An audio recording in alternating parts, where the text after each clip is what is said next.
So, quick recap tayo dito sa Bitcoin. Makita natin sa monthly time frame, no, na malaki binaksak ng crypto, no, or yung Bitcoin market from 120k all-time high, and nakita natin na sa 63k na lang, no.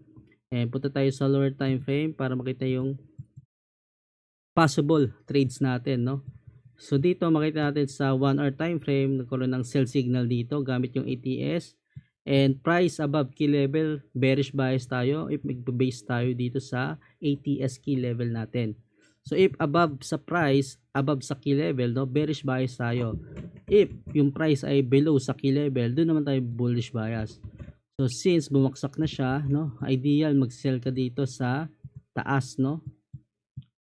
Mas maganda mag-sell sa taas for better entry ng trades, no.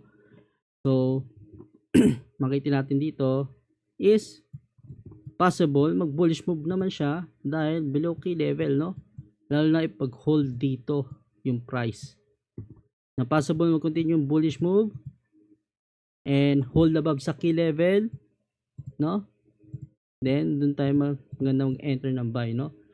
So mas ideal below key level yung entry dito sa baba, mas ideal yan. And ipag-hold naman sa key level, pwede rin naman. And targeting next key level sa taas. So, ayun lang yung quick market bias natin sa Bitcoin.